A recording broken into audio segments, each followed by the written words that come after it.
항상 행복하고 웃는 성도에게 보면은 그 사람에게는 어떤 숨겨진 가치가 있더라고요. 그래서 오늘은 행복한 성도에게는 뭐가 있는 것인가 한번 생각해 봅니다. 어떤 사람이 살고 있던 집을 팔려고 부동산 중개업에 내놨습니다. 과거에는 집을 사려면 이리저리 다리품을 하고 또 하지만은 요즘은 인터넷 발달로 이제 몇 년 정도, 몇 평 정도, 가격대가 얼마 딱 치면은 쭉 나옵니다. 지역적으로까지. 그 집의 소개가 딱 나옵니다. 그래서 언덕 위에 아름다운 집. 그래서 이 사람이 이제 그 타이틀 집을 이제 들어가 봤습니다. 그런데 주소를 찾아서 확인해 보니까 그 집이 바로 자기 자신의 집이었다는 것입니다. 깜짝 놀랐죠. 혹시 우리 성도들에게도 각양 좋은 것들을 하나님께로부터 지금 내가 받고 살고 있는데 신앙생활에 타성이 생겨 좋은 것들을 잊고 살진 않는가 생각해 볼 수 있습니다. 그러나 성도들 가운데는 정말 행복한 마음으로 가지고 살아가는 성도도 있습니다. 뭐가 그리 흥에 겨운지. 어느 이제 타교회 권사님이지만 그분은 이제 음식점을 해요. 다리도 아프고 허리도 아프다고 그래요. 근데 어느 봉사할 기회만 되면은 열심히 가서 봉사를 해요. 그리고 협조하는 일에도 마다하질 아니에요. 그래서 한 번 물어봤어요. 권사님 다리도 아프시고 또 손님도 많이 떨어졌다고 하는데 그래도 이렇게 협력하시고 그러네요. 이렇게 한번 질문을 한 적이 있어요. 그랬더니 그분 얘기하는 소리예요. 그래도 얼마나 감사해요. 움직일 수 있다는 것이 얼마나 감사해요. 또 저를 기억하고 찾아오는 손님이 있다는 것이 얼마나 행복해요. 그래서 웃으시더라고.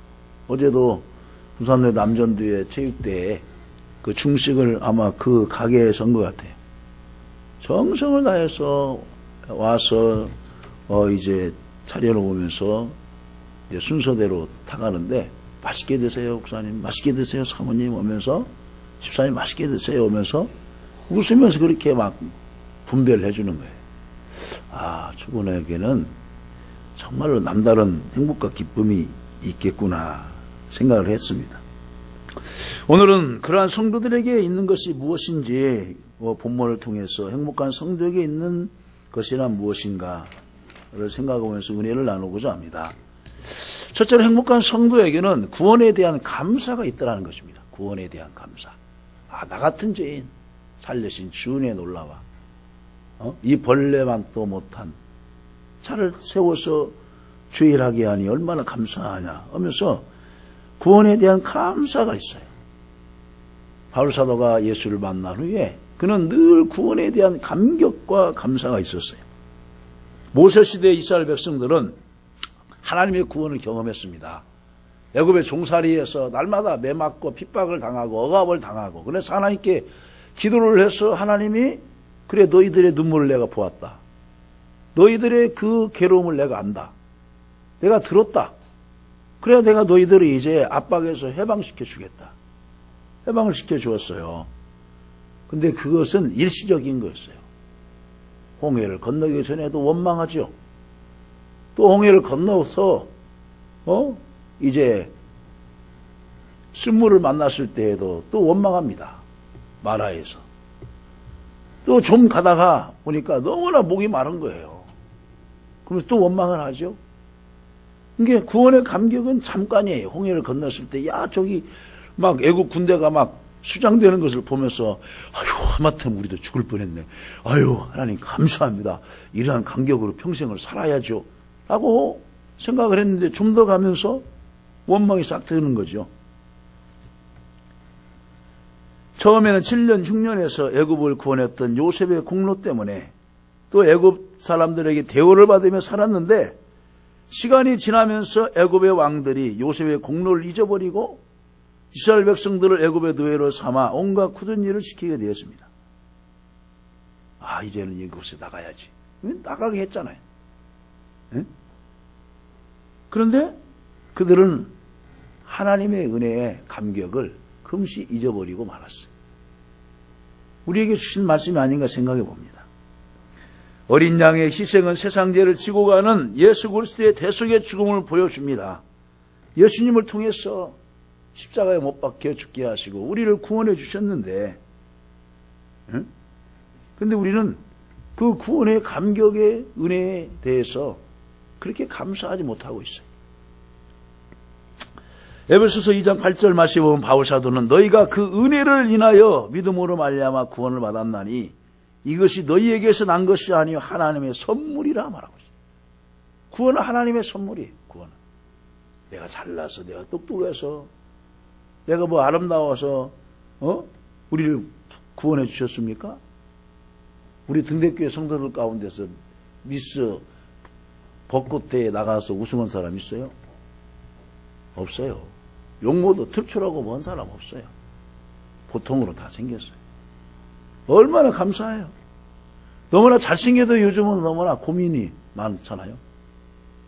후덕지근하게 생긴 것도 감사해요. 둥글둥글하게 생겨진 것도 감사하고. 예? 바울은 자기의 구원을 선물로 주신 것에 대해서 감사하고 있는 거예요. 감사. 그는 주님의 십자가 사랑을 깨닫고 오직 그리스도의 십자가만을 자랑하면서 십자가를 통한 구원과 복음에 매진했던 것을 볼 수가 있습니다. 성도가 구원의 확신을 가지면은, 감사가 있으면 어떤 역경 속에서도 감사가 나올 수가 있어요. 그래서 그는 뭐라고 고백을 합니까? 사방으로 우겨싸움을 당하여도, 내가 답답한 일을 당하여도 그가 나를 능히 이기게 하시리라. 두 번째는 뭐냐? 행복한 성도에게는 하나님의 도우심에 대한 확신이 있어요. 하나님의 도우심에 대한. 내가 사망의 음침한 골짜기로 다닐지라도 나는 해를 두려워하지 않는다. 나는 죽음을 두려워하지 않는다. 다윗은 항상 그렇게 고백하면서 살았어요. 이사야서도 뭐라고 하는데, 내가 너 함께함이니라. 넌 놀라지 말라. 내가 너를 도와주겠다. 나의 오른손으로 너를 붙들어 주겠다. 또 예수님이 가시면서 보혜사 성령을 우리에게 보내주셨잖아요. 성령은 돕는 자예요. 돕는 자. 파라크레토스, 돕는 자.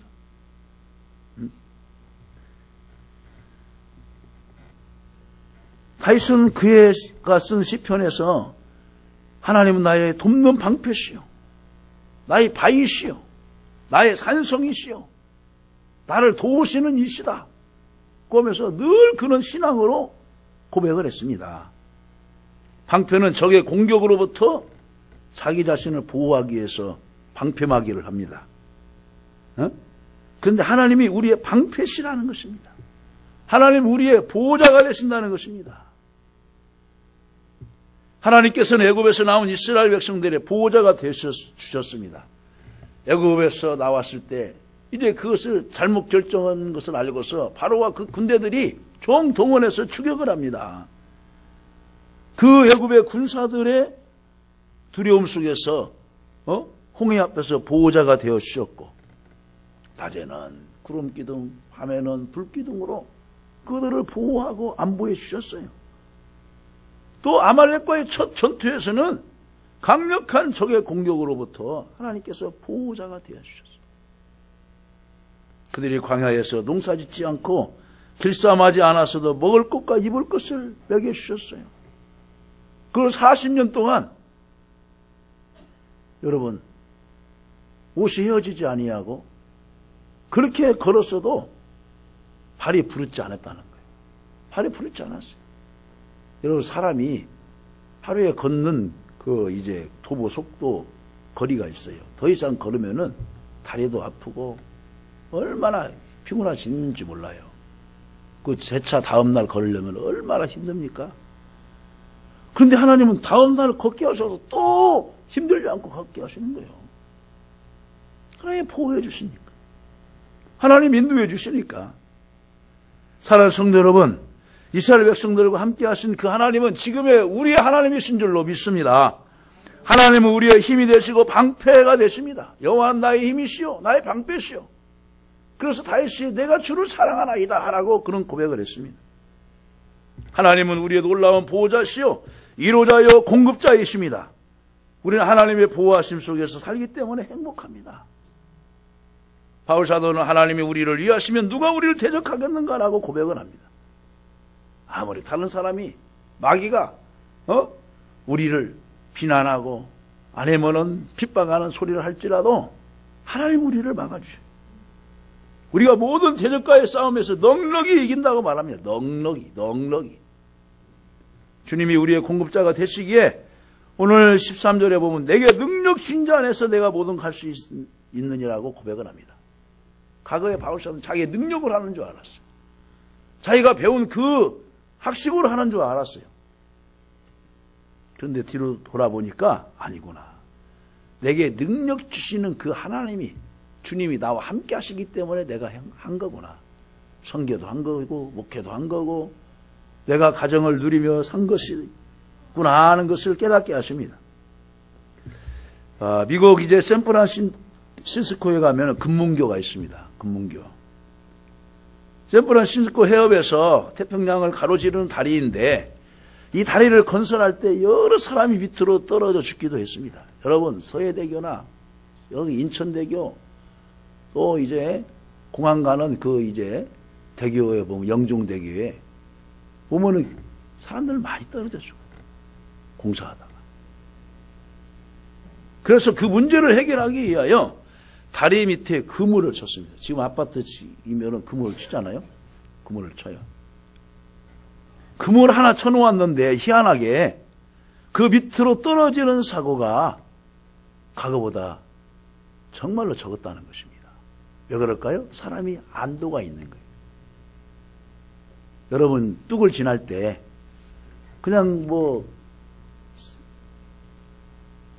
대수롭게 생각하지만은 노란 페인트로 칠해가지고 이 콘크리로 이제 중간중간 이렇게 막아놓습니다. 막아놔요. 근데 그거 있는 것과 없는 것과 운전자의 마음이 확실히 달라요. 저기 있으면 저기는 난간이구나. 마음에 참 이제 평안함으로 해서 운전을 해요. 근데 바로 바닷가거나 바로 낭떠러지잖아요.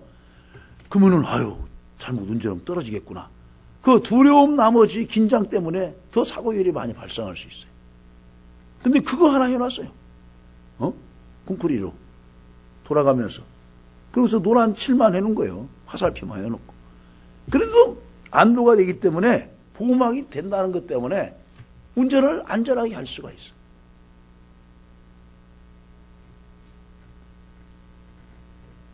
인부들은 그물 하나를 믿고 담대하게 그리고 안전하게 공사를 계속할 수 있었다고 합니다. 우리에게는 전능하신 하나님, 좋으신 아버지가 우리를 울타리에서 지켜주신다는 것입니다. 그분이 우리의 방패가 되어주신다는 것입니다. 우리의 보호자가 되어주신다는 것입니다. 그러니 우리는 행복하지 않을 수가 없잖아요.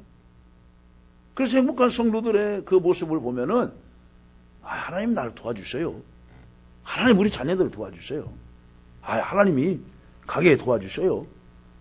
그러면서 자기 스스로 그걸 믿고 입으로 시인하고 그대로 그냥 행동하는 거예요. 장사가 좀 되나 안 되나 변함없이.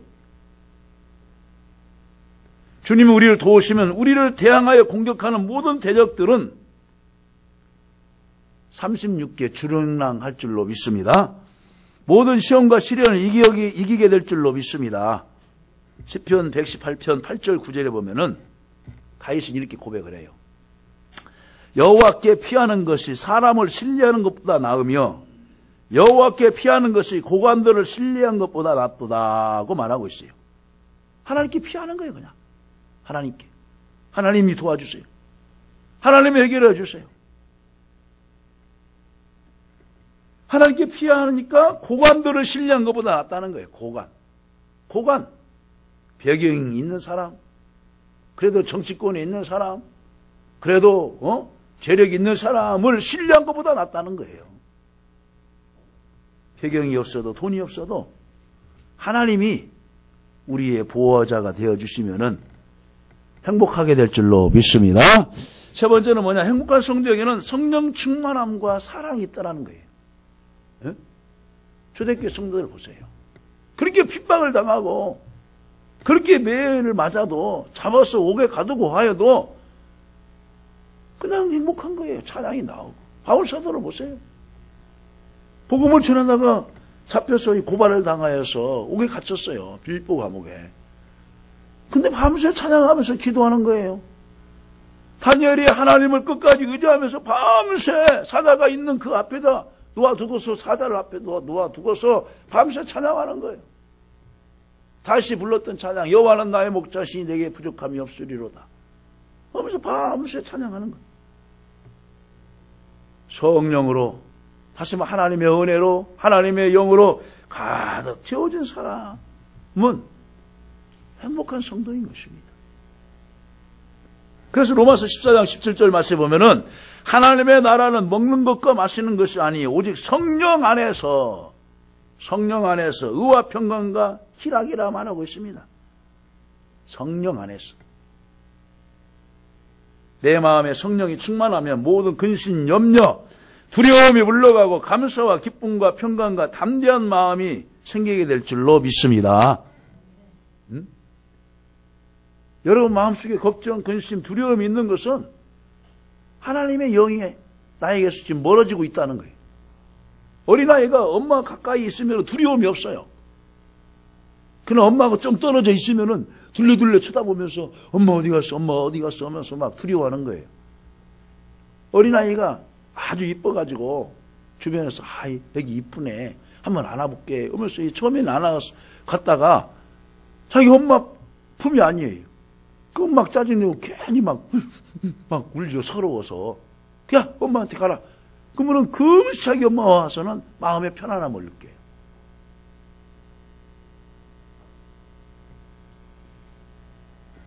예수님 안에 있는 것을 알고 성령님이 내 안에 거주하는 것을 인지를 하면은 두려움이 없는 거예요. 두려움이 없어요.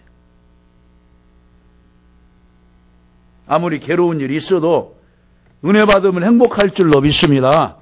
노력하고 애써도 안 되던 일이 은혜 받으면 희한하게 잘 순탄하게 풀려지는 역사가 일어납니다. 은혜가 충만하면 현실을 보면 괴로울 수밖에 없는 상황인데도 이상하게 마음에 감사와 평안과 기쁨이 넘칩니다. 성도가 은혜가 떨어지면 근심, 염려, 두려움이 그 마음을 주장하게 됩니다. 그래서 죽음의 두려움, 실패의 두려움, 그런 염려들이 이게 엄습하는 거예요. 성령 충만한 사람은 사랑의 사람이 됩니다. 그래서 성령의 열매 가운데 보면은 제일 첫 번째가 뭐예요? 사랑과 희락과 화평과 오래 참음과 사랑으로 시작하는 거예요. 사랑. 응? 그분이 하나님 앞에 은혜를 받았다, 무슨 능력을 받았다 해도 사랑의 은사가 없으면은 아니에요. 사랑의 은사가 없으면 아니에요. 저번에 하디 선교사 얘기를 했잖아요. 자기가 아무리 토론토 의과대학을 나오고 토론토 장로교회에서 한국으로 파송한 의료 선교사이지만은 사랑의 은사가 없으니까 사람들이 와서 진료를 받으려고 오질 않아요. 왜 안 가? 가면은 막 쌀쌀하고 못 배웠다고 하고 우리를 너무나 불쌍히 여기고 차라리 아파서 죽지 그 선교사 앞에 가서 진료 안 받아. 아니 선교사가 의료 선교사라 와가지고 헐벗고 굶주리고 아파있는 백성을 치료하고 위로해주고 주님의 복음을 사랑을 전하려고 왔는데 사랑의 음사가 없으면 어떻게 하겠어요? 그러니까 하나님 앞에 회개해라. 하나님께서 회개의 영을 주었어요. 그러고 나서 보니까 다 찾아오는 사람들이 예수님의 아들, 딸로 보이는 거예요. 자기 가족으로 보이는 거예요. 자기 민족, 백성으로 보이는 거예요. 그러니까 선교사가 달라졌어. 그러면서 막 줄 서는 거예요. 줄 서. 나도 진찰 받아야겠네. 완전히 그 선교사님 달라졌다더만. 성령 충만한 사람은 사랑이 충만한 거예요. 그럼 사랑이 충만한 사람, 성령 충만한 사람 보세요. 행복에 겨워, 행복에 겨워. 조막이나 궁궐이나 내 주 예수 모신 곳이 천국이니 하면서 주님과 행복한 삶을 살아갑니다.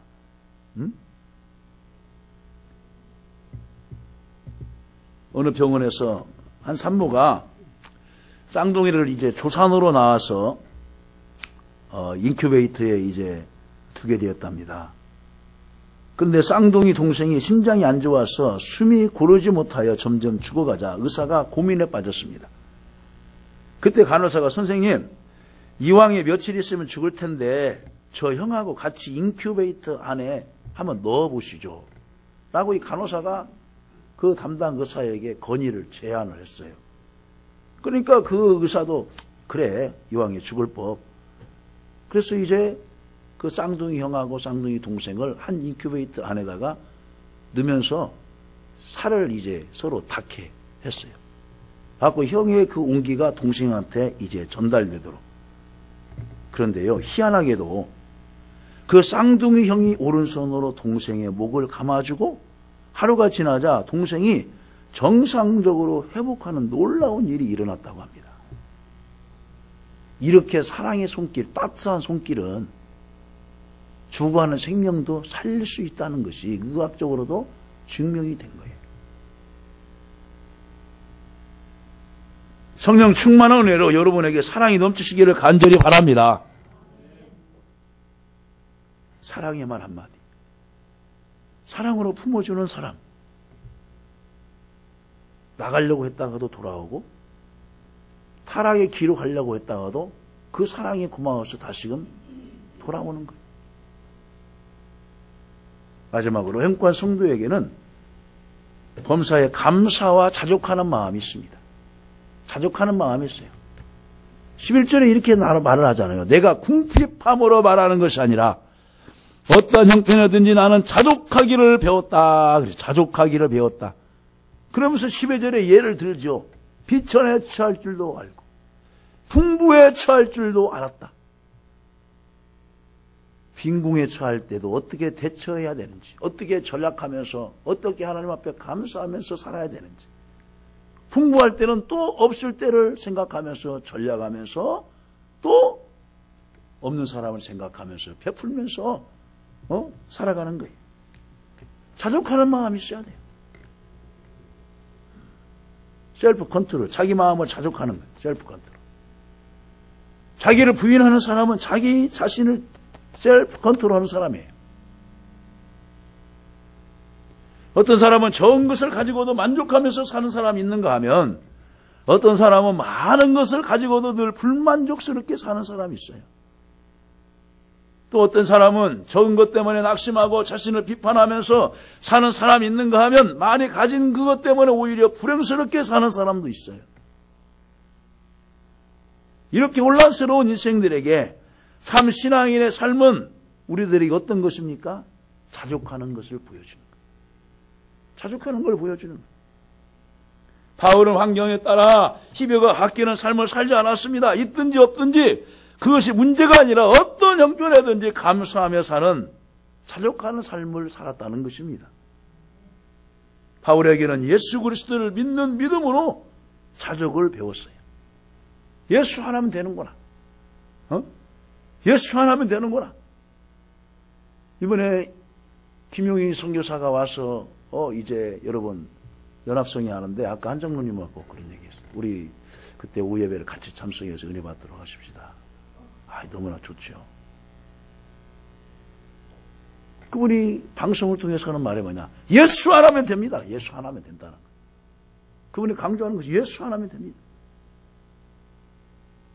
예수 의지함으로 자족하는 삶을 살기 때문에 그런 것입니다. 여러분 선교사들이 요즘은 해외 나가서 선교하는 분들 각 교회, 한국 교회가 어려워지고 또 하면서 많이 이제 뭐냐면은 이제 그 후원이 줄어들었어요. IMF 때 이후로부터. 그래서 교단에서 파송받으려고 하고 우리 교단 같은 경우에는 GMES에서 훈련 받고서 파송받기를 원해요. 그래도 고정적으로 이제 그 선교원금이 들어오니까.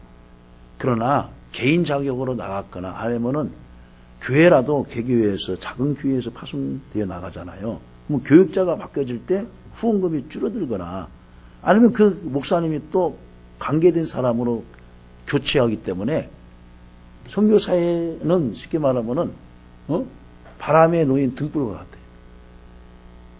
유티유티해요. 그런데도 그 이제 자족하면서 그 일들을 해온 것을 보면은 정말로 하나님의 은혜가 아니고서는 할 수 없다고 그들은 고백을 합니다. 바울은 이런 자족 생활을 자신의 삶을 통해서 배운 것을 고백합니다. 자족은 모든 경험을 통해서 얻어지는 것입니다. 여기서 배웠다는 말은 그냥 터득된 것이 아니라 어려운 과정을 통해서 배웠다는 것입니다. 배웠다는 거예요. 그래서 젊었을 때는 여러분 여러 가지 일을 하면서 실패도 하고 경험도 쌓으면서 해야 그 노하우가 나중에는 큰 경영을 할 수 있는 그 힘이 될 수도 있어요. 만약에 어떤 가게를, 백화점을, 어느 회사를 운영할 때도 큰 힘이 되는 것입니다. 그래서 요즘은 어느 회사에서도 면접을 볼 때 당신 실패한 것이 뭐가 있냐? 아, 실패 한 번도 안 했네요. 그런 것보다 내가 실패를 이런 경험을 했습니다. 그런데 이렇게 지혜롭게 해서 이겼습니다. 그래서 그 경험담을 회사에서 더 원한다는 거예요. 우리 가까운 우리 교회 한 청년이 어디 회사에다가 이제 그 이력서를 넣고 이제 1차 합격이 되어서 2차 면접을 치르는데 그 면접을 먼저 이제 인터넷으로 보내라고 해서 근데 저에게 전화가 왔어요. 하나 만들어라. 친구에게 돈을 빌려줘가지고 돈을 떼먹었는데 그 일이 저는 매우 마음 아팠습니다. 야, 그것이 아니고 아버지가 너에게 돈을 얼마 줬는데 그걸로 장사를 해서 얼마를 벌었다는 얘기. 아니면 네가 신문 돌리면서 그 경험을 쌓아가지고 이제 그 돈으로 아니면은 네가 책값을 냈다든지 뭐 했다든지 그 실제적인 얘기를 써놔. 했더니 이제 뭐냐면은 그 면접하는 내용을 좀 바꿨어요. 그래서 이제 됐어요. 그러니까 회사에서도 잘 나가는 얘기, 성공한 얘기, 뭐 그런 것보다도 실패했지만 내가 그 실패를 거울 삼아서 이렇게 이겼습니다. 거기서 배운 것이 뭐가 있습니다. 그것을 큰 경영에서도 원한다는 겁니다. 왜? 당장 회사에 들어가면은 실패할 일이 많이 있는데 경험 오지 않는 신입사원들은 금시 그만두고 뛰쳐나가고 하는 사례들이 많이 있기 때문에 작전을 그렇게 세운 거예요.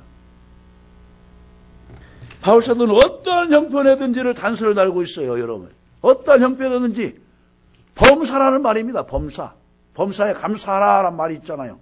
범사, 어떠한 형편에든지 감사하는 것이고 어떠한 형편에든지 어떠한 범사에든지 자족하는 마음을 바울사도는 가졌다는 거예요. 가난 속에서도 부함 속에서도 질병의 고통 속에서도 그는 안질이 걸리고 간질이 걸리고 했어도 핍박과 죽음 앞에서도 담메색 도상에서는 그 바울사도 복음을 전하는 바울사도 돌로 쳐서 기절했어요. 사람들이 죽은 줄 알고 성 밖에 던져놨어요. 그 핍박 속에서도 변함없이 살 수 있는 것은 하나님의 은혜였고 하나님께서 베푸신 사랑이었다. 그러면서 저는 자족하는 것을 배웠다고 그런 고백을 합니다. 여러분, 이런 자족이 어디에서 온 것일까요? 13절에 나오죠. 내게 능력 주신 자 안에서. 바로 하나님이 나에게 자족하는 마음도 주셔야 돼요. 성령님이 나에게 그런 마음을 주셔야 돼요. 그래서 내게 능력 주신 자 안에서 더 강조하고 있는 것입니다. 바울 안에 계신 예수님이 그의 능력이 되시고 공급자가 되시고 이루자가 되시고 소망이 되시겠다고 그런 담대히 고백하고 있습니다. 말씀을 뵙습니다. 사랑하는 성도 여러분, 남이 행복하면 나도 행복하려고 도전도 받죠. 왜 저 사람 행복할까? 한번 생각해 보세요. 그들은 구원에 대한 감사, 하나님의 도우심에 대한 확신, 성령 충만과 사랑, 자족하는 마음으로 가득 채워진 자였어요. 바울 하나만 봐도. 그래서 그는 앞전에서 뭐라고 했습니까? 10절에 내가 주 안에서 크게 기뻐함은 그랬어요. 크게 기뻐했다는 거예요. 좋을 때만 기뻐하고 잘 나갈 때만 기뻐하고 있는 것이 아니라 이런 것들이 구비가 잘 되어져 있으니까 크게 기뻐할 수 있었다. 여러분, 그래도 이러한 기쁨과 행복이 넘치시기를 주님의 이름으로 간절히 축원합니다.